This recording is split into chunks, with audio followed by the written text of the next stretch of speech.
Hello everyone, SM9 here, and today I want to show you my tier list of non-fiction books.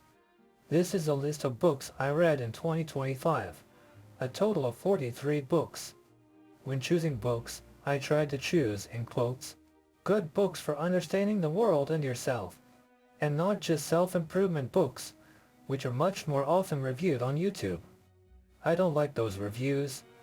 First of all, they often rank books at least at C or higher, because they probably want positive feedback. Nobody likes it when someone shits on the book they like. YouTubers don't want negative comments, like they put someone's favorite book in a bad tier. I would rather give my honest opinion since, after all, it is just my opinion. And also, how many self-improvement books do you need to read to finally improve enough, so you don't have to read self-improvement books anymore? To me, it sounds like lying to yourself. You don't improve by reading books, you improve by changing yourself, by better managing your time, by actually doing something useful and productive, by getting crucial knowledge. If instead, you keep reading self-improvement books, I don't know, it feels like you are in the rabbit hole. Speaking of my tier listing, I will use the full range from F to S. It's my opinion, my take.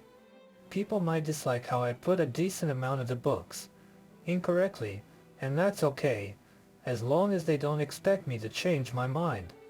Complain in the comments section. If you strongly disagree, make your own tier list. I believe that a fair tier list requires high highs and low lows. I could agree that some adjustments can be made. Maybe some books should be higher or lower by one tier, but that's it. I won't drag it out for long. I'll jump straight to the tier list, because that's what you probably want to see the most. But before that, the criteria by which I try to categorize the books. Pros. I personally find book interesting. The book gives good general knowledge. The book gives really good specific knowledge. Book gives really good understanding of the world. Book gives really good understanding of yourself. Cons. The book is evil, aggressive against other people, or gives bad advices, or even straight up lies. The book is empty, fake motivation, superficial, or showboat. The book is structured too much like fiction. But above all else, to sum up, I care about practical value for the average reader, a blank slate who's ready to be filled with good and useful information, not just food for thought or self-esteem. And now straight up to the list. F tier. Fundamentals of Game Theory, no author. Thoughts on Art and Life, Leonardo da Vinci. Meditations, Marcus Aurelius. E tier. Do No Harm, Henry Marsh. Man Meets Dog, Konrad, Lorenz. The Road to Serfdom, Friedrich, Hayek. The Antichrist, Friedrich, Nietzsche. The Archetypes and the Collective Unconscious, Gustav, Jung. On the Orator, Marcus Tullius, Cicero. Churchill in his own words. D tier. Games People Play, Eric Berne. The Art of War, Sun Tzu. The 48 Laws of Power, Robert Greene. C tier. The Grand Chessboard, Zbigniew, Brzezinski. The Theory of Everything and a Brief History of Time, Stephen Hawking. The Feynman Lectures on Physics. Mechanics for Entertainment, Yakov, Perelman. Physics for Entertainment, Yakov, Perelman. My Inventions, Nikola, Tesla. On the Origin of Species, Charles Darwin. B tier. What is Life? Erwin, Schrödinger. Source Code, Bill Gates. Imperialism, the Highest Stage of Capitalism, Vladimir Lenin. The Pattern of Life, Alfred Adler. A tier. Random Reminiscences of Men and Events, John D. Rockefeller. Hyperfocus, Chris Bailey. The Origin of the Family, Private Property and the State, Friedrich Engels. Crucial Conversations, Carrie Patterson. The Prince, Nikola Machiavelli. The Little Red Book, Mao Zedong. Escape from Freedom, Eric Fromm. The Art of Being, Eric Fromm. To Have or to Be, Eric Fromm. S tier. The Autobiography of Benjamin Franklin. The Science of Living, Alfred Adler. Understanding Human Nature, Alfred Adler. The Art of Loving, Eric Fromm. My Life and Work, Henry Ford. S+ tier. Moonwalking with Einstein Joshua 4. Obedience to Authority Stanley Milgram. On Writing, a memoir of the craft Stephen King. Capital Karl Marx, the condensed edition, edited by Julian Borchardt. Also, a couple of books I planned to read but didn't get very far. I might come back to them. The Republic, Plato. Critique of Pure Reason, Immanuel Kant. I would also like to immediately mention several authors whom I most likely will not read, because, judging by the reviews, they mostly contain cons for my criteria, and therefore I do not believe that they can give me anything useful. Robin Sharma, Napoleon Hill, George S. Clason, Robert Kiyosaki, Eckhart Tolle, Keith Ferrazzi, Mark Manson, and John Strelicky. Of course, I'm not saying that the books by these authors are bad, but that's the impression I got from reading the reviews, and I think they would be in the E or F tiers. Of course, I could try to read them to see if I can prove myself wrong, but time is limited, and my shelves are already overflowing with books. I'll be honest, I've learned a decent chunk of things from bad books as well. In fact, they're also a good source of new information, since they often contain things that good books don't. Usually it's either something people prefer to ignore or not talk about, or the explanation of a position I consider wrong. Generally speaking, they provide a very poor foundation for a proper understanding of the world, society, or any other knowledge in general. The higher the book in the tier list, the better it is to, well, get the right understanding of the world. Well, at least in my opinion. Okay, now let's go through each book in order, from bottom to top. If you want to hear about a specific book, use the timestamps below. F tier. These books form the basis of my tier list, because there's no good without some bad. I think all books below D tier are good enough. Fundamentals of Game Theory, no author. A big disappointment. I must say right away that I adore game theory and consider it one of the most important areas of mathematics and psychology. It's essentially a combination of mathematics and psychology. But the book I came across was neither. All the flaws I wanted to avoid were in this book. Moreover, the chapters were written completely differently. Some weren't so bad, but they were great. Overall, it felt like the chapters were written by different people, which is probably true. And since the book had several editors but no author, no one bears responsibility. Overall, I highly recommend finding and reading a book on game theory, but a good one, written by the author, and with more mathematics. Thoughts on Art and Life, Leonardo da Vinci. The book is rather empty. Da Vinci spends a lot of time arguing that painting is the highest form of art, criticizing other forms of art, and in saying he's a good artist. Overall, the book gives the impression that its purpose was simply to leave a mark. There are some tips on fine art, but as a non-artist, I didn't understand them at all, and wouldn't be able to apply them in practice. After all, the book was written a long time ago, and is now outdated. It's clear from a book that Da Vinci was truly a genius of his time, but I don't recommend it except to those deeply interested in Da Vinci himself. Meditations, Marcus Aurelius. The Diaries of Marcus Aurelius. A thin book, but his diaries are the most unusual. In particular, he says that ordinary people don't care about his thoughts. He reduced everything to nature. Considering that he wrote diaries throughout his life, one can see his growth as a person, but I don't see any deep meaning in them. They give food for thought, but I think there's little to read about in the broader sense. E tier. I didn't particularly enjoy these books, but I found some useful information in them, albeit in very limited quantities. Overall, I would have preferred not to read the books included here if I'd known they would be like that. Generally speaking, I personally didn't enjoy any of these books at all. Do no harm, Henry Marsh. Stories of a Neurosurgeon. Overall, the stories about neurosurgery were interesting to read, but ultimately, they were mostly fictionalized stories, albeit true. Personally, I realized that such medical books aren't my thing. I recommend them if you enjoy reading fiction. Excerpt. Even highly qualified specialists are forced to undergo useless training by amateurs. Man meets dog. Konrad Lorenz. I'm not sure what exactly I expected from this book. I was probably expecting some interesting analysis of the behavior of pets and people who own pets, but what I got was mostly a collection of short stories from a pet lover, particularly a dog lover.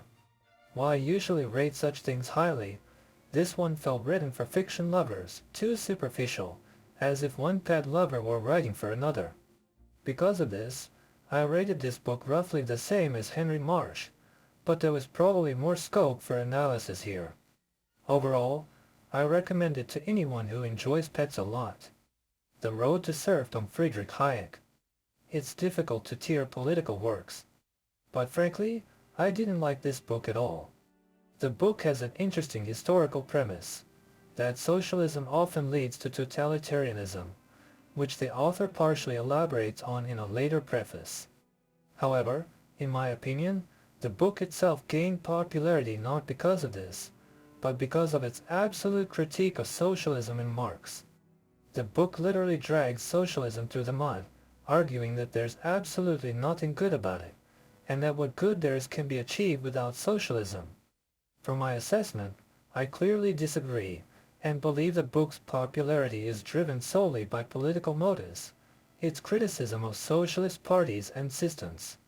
Considering that socialism has often leads to totalitarianism, the book's overall message is sound. But its content is empty, largely filled with a negative attitude toward this system, examining only positions that support the author's point of view, as well as glorification of the people of England and the United States. On the positive side, the book explains, and simultaneously serves as a source for, the hatred of socialism and Marxist ideas in the 21st century. However, the book does contain some interesting ideas, which is why it didn't make it to the bottom of the list, such as the following.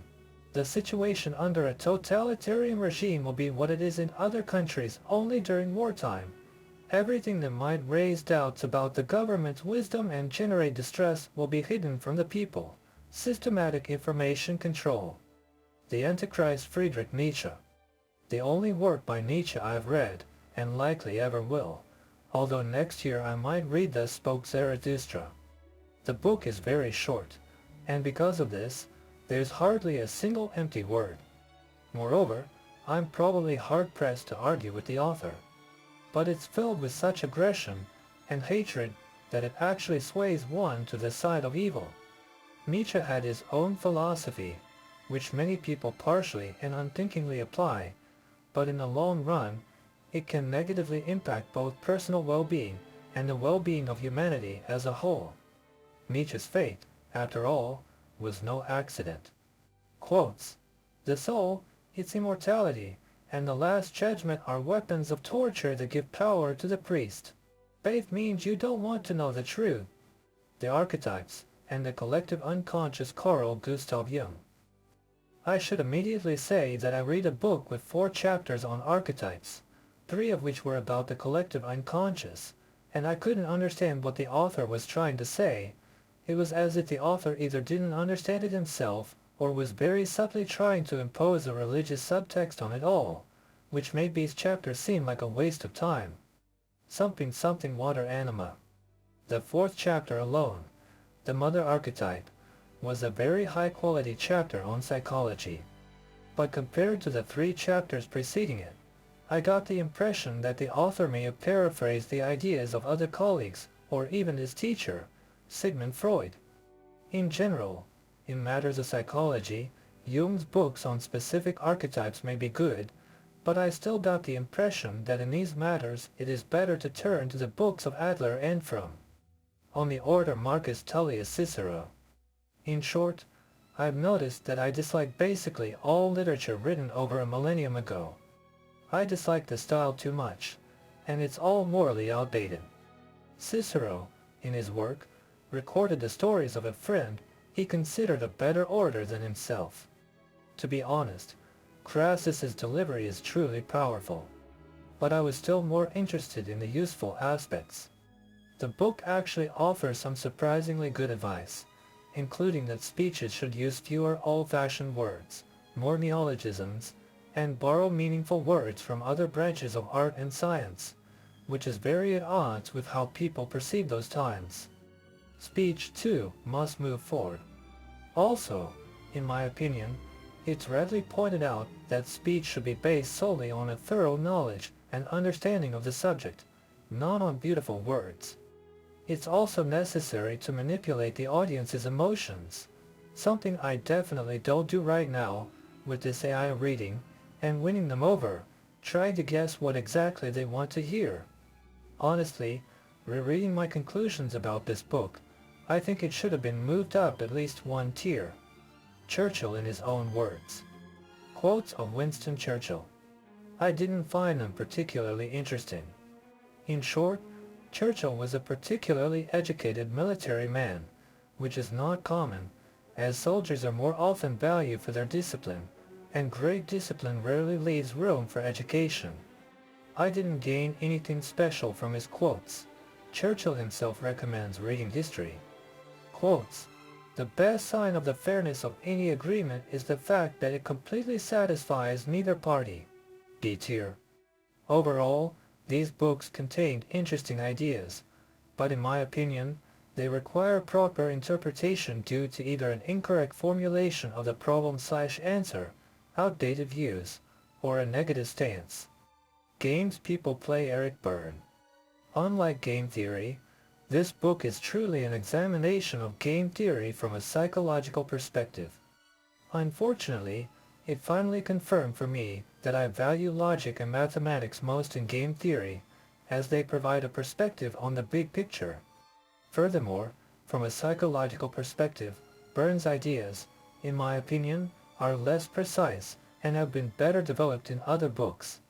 For example, the book examines behavior similar to that of a parent and child and its consequences, while other authors view this behavior more abstractly, as sadism and masochism, with logic working more effectively in the latter case.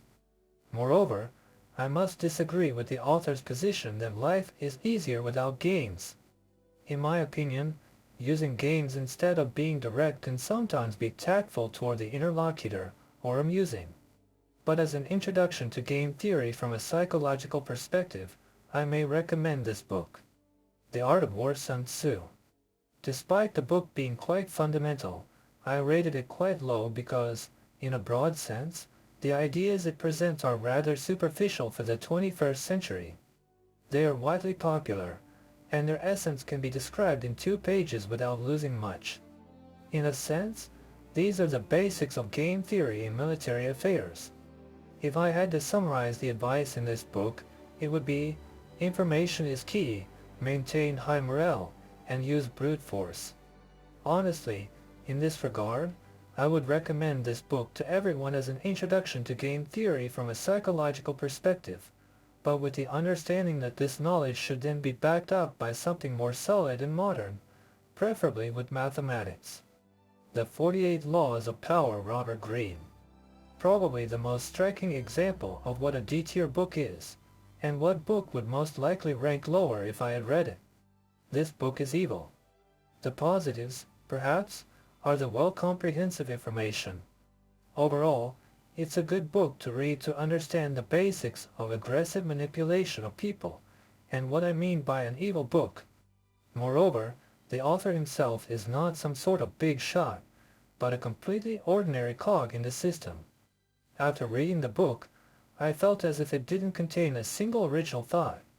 He simply collected information without any critical processing. In terms of semantic load, I didn't find the content useful. The most useful can be obtained by reading the table of contents. Maybe he wrote a better book later on, but the internet says otherwise, because it always leads to this one, and he will probably be remembered by this one. Because of that, I doubt I will read him again. C tier. I would describe these books as E tier, but more interesting in terms of reading and scholarly value. For the most part, this list includes books with a clear scientific focus, especially on physics. The Grand Chessboard Zbigniew Brzezinski, a much more competent political treatise than Hayek's book. The author examines the US as a superpower, how it came to be, what it means, and what, in his view, will happen next. Unfortunately, the book is also full of empty words, with many points repeated over and over again in different words. But overall, it's a rather interesting political history. Perhaps politics is a somewhat strange and complex matter of perception, or perhaps it truly is difficult to write truthfully, thoroughly, and interestingly. If other books on politics are listed above, then it might be possible. But generally, I'm interested in history from a logical perspective, not history per se. The Theory of Everything and A Brief History of Time. Stephen Hawking. Here are 5 books aimed at popularizing science and physics. Hawking is at the very bottom, as his books most closely resemble fiction. His books are probably the benchmark for popular science literature. I had some questions about the presentation of the material. When I asked myself some difficult questions, I realized the book didn't provide answers. Some things requiring explanation were covered. For example, weren't there other explanations for the redshift of distant galaxies besides the theory of the expanding universe, which have naturally been disproven? But no, the author is confident in his point of view, and we are obliged to accept it as truth. That's why these books are at the bottom of the physics books. Quote, "Why is the universe the way we see it? Because if it were different, we wouldn't be in it." The Feynman Lectures on Physics. Mechanics for Entertainment, Yakov Perelman, and Physics for Entertainment, Yakov Perelman. These 3 books are significantly better. First, all 3 books share the same goal: to make physics understandable and accessible. After all, if you're a teacher, it doesn't matter how well you know the subject if you can't explain it clearly to your students. These books try to show that physics is interesting. They try to provide a clear explanation of physical phenomena, because without an understanding of science, you can't build anything. The Feynman lectures deal with much more complex issues than entertain physics and mechanics, but the first book was less successful in conveying the material, which is why it ranks slightly lower. My Inventions, Nikola Tesla. The first autobiography I read. Tesla has an amazing life story. Importantly, in this book, in my opinion, you can learn much more about Tesla than anywhere else. That he had a nasty temper, and was sometimes extremely naive, leading to him being deceived many times. Basically, everyone who writes autobiographies is an interesting person. The book indirectly explores issues of science, philosophy, and military affairs. The result is equal to a reputation. I found it particularly amusing how he told the same story in different ways. The first time, how, while sailing on a ship without food, he could suppress his hunger simply by doing complex mental calculations. The second time, how he was caught on the ship sitting in a corner like a lunatic, crazed with hunger, reciting some incomprehensible calculations. One interesting idea was that ambitious projects are financed by the military, for military purposes. Like any autobiography of a famous person, it is interesting, but I rated it lower than other autobiographies. Quote, "Truth is not born in dispute, it is honed." On the Origin of Species, Charles Darwin.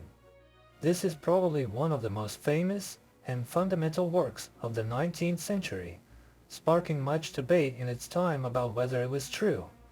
Nowadays, everyone in school is taught the principle of natural selection as something basic and obvious. However, this book is much more. It explores the debates on evolution, domestication, the intricacies of the development of various species, and so on. One of the book's major drawbacks, I would point out, is that it's quite lengthy, and much of it is evidence of the probable correctness of the theory of natural selection, with a huge number of structural and behavioral features of various species. The further you go into the chapters, the more information of this kind you'll encounter.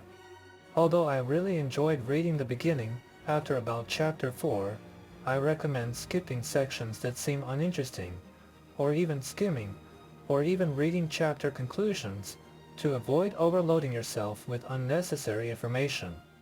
Excerpts. Nature is forced to save in one direction in order to spend in another. Mountains are islands of the land. Nature is lavish with diversity, but stingy with innovation. And so we come to Tier B. From here, I'd probably recommend almost all the books, with some caveats regarding subject matter and so on. What is life? Erwin Schrödinger. Also a pleasant read. Schrödinger was a physicist, but in his book he writes about biologists and chemists, and how in the 20th century they were more involved in scientific physics than physicists themselves. It reminds us that we ourselves don't fully know at what point chemistry develops into biology, that is, at what point the inanimate turns into the living. It covers some basic scientific concepts, perhaps more clearly than physics books, that it all works out this way, that somehow everything comes down to statistics and a state of equilibrium. Overall, I recommend it. Excerpt. The right eye and the left eye are two separate observers with equal reputations for telling the present. Source code Bill Gates. One of the more contemporary books on this list. I expected this book to be higher on my list. But, as I personally got the impression, the editors did a great job of framing the book as fiction. But to be honest, I personally found it a bit boring until the turning point, after which I understood why the book was structured that way. Like any other autobiography on the list above, it teaches you to live by what you love. I can't help but recall the lines about Bill, a teenager, lying in bed at night thinking, I could have been coding right now, and rushing off to the car dealership to code. He writes about how there are many smart people, and that you need to use your strengths, your quirks, your local experience. In general, regarding the book reading like fiction, I think if a major producer decided to make a film based on this book, it would be an excellent movie, on par with Founder and Social Network. Honestly, I hope it will happen. Imperialism, the highest stage of capitalism. Vladimir Lenin. This turned out to be a surprisingly interesting book, a kind of introduction to political economy, and it boils everything down to monopoly, capital gains at the expense of other countries, and financial manipulation. It provides an explanation for what he later did in the early 20th century. The book tells the story of the expansion of capitalism around the world, and how the founding countries of capitalism introduced capitalism to other countries from which they wanted to drain money, while simultaneously developing them. It's a system that requires continuous growth and expansion, which increases the world's overall wealth. It continually improved living conditions. As a result, the stories about communism left me a little confused. The Pattern of Life. Alfred Adler. I didn't find this book as interesting as The Science of Living and Understanding Human Nature. The author also examines examples of the development of neuroses, but focuses entirely on specific cases from his own practice. Most of the cases discussed here are children. On the one hand, these are high-quality examples, but on the other, they seem somewhat monotonous to me. The author felt obligated to provide a precise interpretation of every element of behavior, and I disagreed with the author a little more often than when reading The Science of Living. Confidence in his interpretations makes the work more interesting, but in my opinion, it also makes it less accurate. My advice: skip this book and read one or two from the list above. In a tier and higher, I probably recommend all of the books for general familiarization and overall development. These books are quite fundamental, often not very long, and contain quite interesting information. Random Reminiscences of Men and Events. John D. Rockefeller. The autobiography of one of the richest people in the history of the earth. The success story is quite simple: business, kerosene, oil, connections, and the merger of companies. Much more interesting is the second part of the book, where Rockefeller discusses philanthropy, and he covers the topic better than Franklin and Ford. The main idea is that charity isn't giving money to the poor or to those who ask, it's injecting capital into the development of a region or people. Farms, hospitals, schools, but precisely where it's needed. Overall, it's an excellent book, and currently the best book on philanthropy. Frankly, it could have been rated higher, but that's a matter of taste. My excerpts. Charity isn't about handouts, it's about solving problems. Easy money is a curse. Ignorance is the source of poverty and crime. Hyperfocus Chris Bailey. The book is written on a very useful topic, the ability to focus. However, I personally didn't find it particularly necessary or useful. After all, I've read so many books in 12 months. That said, if you lack the ability to focus, I would recommend this book simply because it's quite good. It shouldn't be taken as absolute truth or a 100% guide to life, but the author does a good job of explaining his thoughts and his views on focusing. Some points, in my opinion, were too superficial, while others are considered subjective, such as the limitations of gadgets and the internet. But as I like to say, every book is an opportunity to learn something new. This is a fairly good book on time and attention management. If you haven't read anything like it before, I recommend it. The Origin of the Family, Private Property, and the State, Friedrich Engels. I don't even know how to put it better without reading the title. Engels compiled known historical information about how families were formed, the origins of private property and wealth, the origins of rich people, and how history, in general, supposedly developed. He argued that marriage and family arose from the idea of passing on an inheritance to one's heir. Of course, Engels says that in many ways his work is a reworking of Morgan's work, but Engels' book turned out to be very compact, with well-compressed information. Crucial Conversations, Carey Patterson. When I picked up this book, I expected it to be advice on how to be an HR manager and a boss. Overall, my expectations were met, but the book turned out to have a much broader focus. It's an excellent reference book on the psychology of conversation and how to negotiate effectively. Personally, I discovered I already possess most of the skills when I read it. But it's important to understand, knowing your skills makes them much easier to use. Something along the lines of, simple things everyone needs to know and understand. It's difficult to convey the basics of crucial conversations, but I would summarize it this way. Treat the other person with respect. Try to believe they have reasons for saying things you don't like. Consider whether you might be wrong after all, and, ultimately, by conducting a logical dialogue based on the idea of the common good, try to come to a solution that satisfies both of you. In part, I've noticed that there are many such books, and they're all good, but they also tend to repeat the same points. Overall, I don't see anything wrong with reading or having already read William Urie's We Can Deal, Fitzpatrick's The Mom Test, or similar books. Personally, I've made a note that sarcasm is often a form of passive aggression, and I've begun to use it more carefully. Excerpts. First seek to understand, then to be understood. Agree, paraphrase, compare. When assigning a task, we are equivalent to not me. The Prince Niccolò Machiavelli. A classic of government. Despite the many years that have passed since the book's publication, the information contained therein is still relevant today, with some caveats. Very interesting thoughts on respect, trust, the military and politics, as well as the people's perception of the ruler, and that the people are the ruler's support. Extremely interesting information, presented very concisely.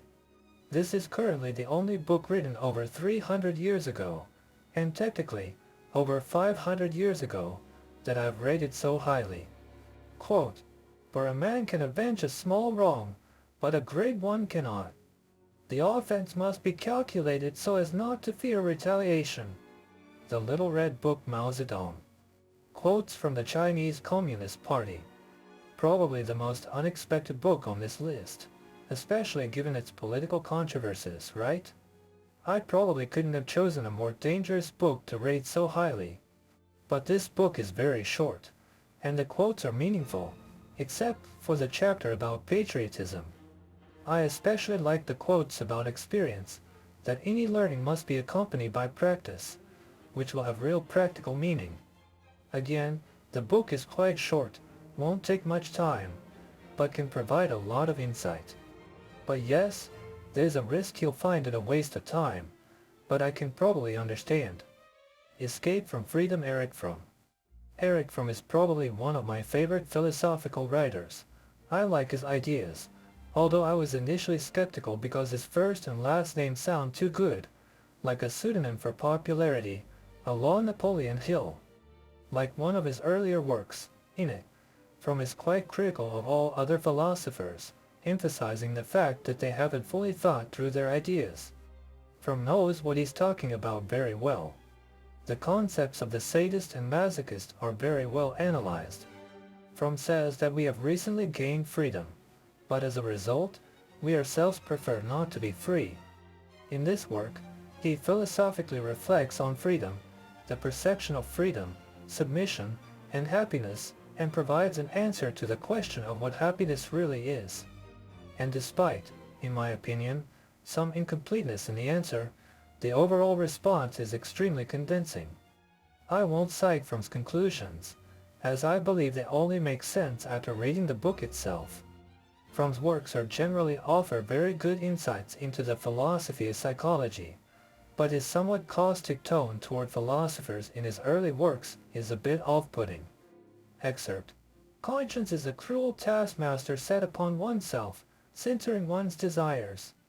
The Art of Being. Erich Fromm. As far as I understand, this is a collection of Erich Fromm's works on the concept of being. The book is truly intelligent, able to satirize the rude reader. Fromm's main goal is to share the practice of being, and he also offers practical advice that can help one understand oneself. Fromm draws inspiration from various sources, and compiles it all in one relatively short book. Personally, I found a significant portion of the recommendations uninteresting, but out of respect for the author and confidence in his competence, I readily recommend this book to anyone trying to answer the question of how to live or live life correctly. Although, of course, I also have a curious stance on this book, believing that some of it is simultaneously very simple and others very complex, and that the simpler parts make it easy to misinterpret it. For this reason, I placed it near Escape from Freedom before reading The Art of Being. I would recommend reading more philosophical psychology and, in general, higher-tier books. To Have or to Be. Erich Fromm. In my opinion, this is one of Erich Fromm's more successful works, but since it was the fourth book I read it without much enthusiasm. Generally speaking, even a good and interesting author, when writing about different topics, still ends up writing about the same thing. Because of this, while reading the book, I repeatedly encountered the same ideas about the psychology of consumption, and that happiness lies in conscious existence. The book is very well structured, which is why I ranked it above Fromm's other works. I concluded that it's not worth reading more than 2 books by the same author, simply because ultimately they will be written from the same point of view. But briefly about the book, the philosophy of having is imposed on us. To the question of to have or to be, the author answers unequivocally, to be. I already have a slight personal bias towards these books in the S tier. Even though all the books, starting with the A tier, are wonderful, I still felt it was my responsibility to rank them based on which ones were best. As a result, it seems that the books are mostly divided by my personal preferences for the writing. Therefore, please bear with me on the details of the ranking. The Autobiography of Benjamin Franklin. A classic autobiography. Perhaps the best autobiography written before the end of the 18th century. The father of all good autobiographies. For me, it makes it clear that a bad person wouldn't write an autobiography. The autobiography of Benjamin Franklin contains a wealth of advice for all occasions. Moreover, it's a rare case where a book, although sometimes written as fiction, didn't turn me off as a reader. It describes the peculiarities of the world and its perceptions. The book is an incredible motivator, and practically the founder of good ideas and the pursuit of virtue. A must-read for those who enjoy autobiographies. Quote, "He who has done you a favor once is more likely to do you another than he to whom you have done a favor." The Science of Living, Alfred Adler. Unlike Understanding Human Nature, this book explores extremely interesting examples and concepts of applying Adler's psychoanalysis. The main idea is to view almost all human deviations as an inferiority complex. He also clearly explains that the primary goal of the education system is social development, helping people find their place in life. The author provides very interesting examples, but I don't fully agree with some of them. Understanding Human Nature, Alfred Adler. One of the best books on basic psychology. The author very clearly, simply, and concisely describes the fundamentals of human behavior, motivation, and psychology in general, what is connected to what, and how it influences human behavior in general. Overall, I don't know how to describe this book without repeating myself. It's a fundamental book about human relationships in the real world, why they are the way they are, and what can, in theory, be done about them. The book reveals the fundamentals of psychoanalysis as interpreted by Adler. The author advises communicating with a wide range of people to understand others, and to be part of society. The author also completely disagrees with the idea that life is the best teacher, and says that life itself is the worst teacher, as it can be extremely cruel to a completely unprepared person. The Art of Loving, Erich Fromm. A later work by Erich Fromm on the fascinating topic of love. Here, in my opinion, Fromm's formulations have become more mature, and he doesn't disagree so aggressively with philosophers, more often using the idea of incompleteness that needs to be supplemented or reconsidered. Overall, Fromm examines love as a distinct emotion, and in my opinion, he does so brilliantly. Personally, I felt the book has simultaneously become less relevant and more relevant in the 21st century, which is amusing. Definitely a must-read if you like Fromm's books, or if you're interested in modern love. Excerpts. The paradox of love is that two become one, while remaining two. Respecting a person is impossible without understanding them, and understanding is impossible without genuine care. My Life and Work, Henry Ford. An excellent autobiography. Perhaps, at its core, it's a three-in-one book: The Adventures of Benjamin Franklin, The Philanthropy of Rockefeller, and The Economics of the Capital. Given the significant condensation of information into such a large volume, especially in a single book, this book alone is probably the best short book to choose from this reading list. Of course, it by no means replaces the other three books, but I think it complements them very well. Quotes. It is better to work smart and prudently.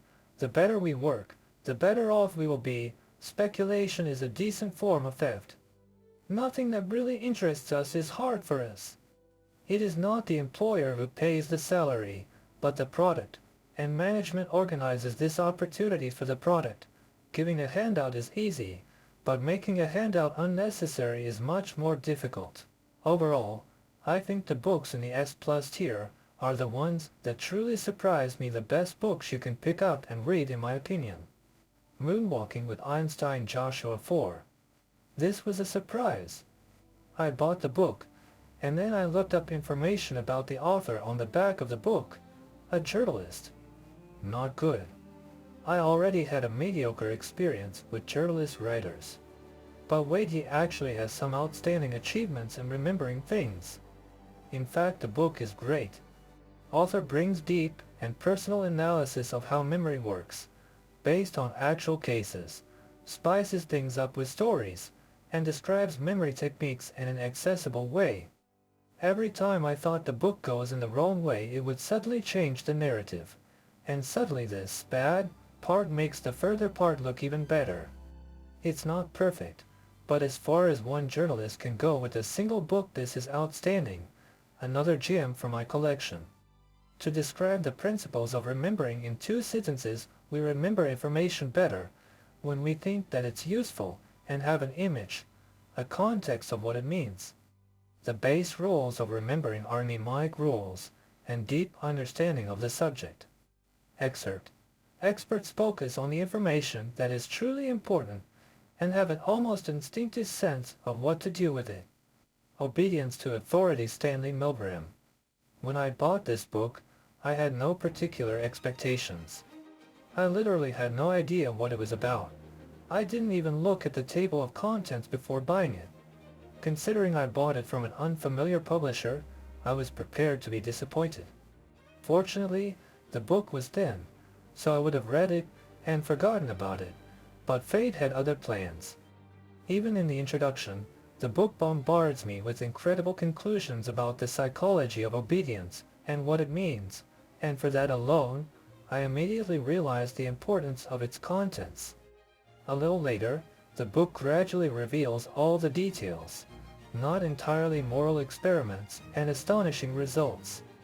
It reveals people's prejudices about authority, virtually independent of gender and age, which stem from the fact that most people subconsciously obey authority almost unquestioningly. Perhaps the main conclusion for me was that most people are a gray mass, and this must simply be accepted as a fact. Excerpts. Acting under orders is very different from acting spontaneously. Under orders, people are sometimes willing to do things they wouldn't do on their own initiative, thereby absolving themselves of responsibility. Moreover, afterward, people often justify their actions. The less educated a person is, the more easily they submit to authority.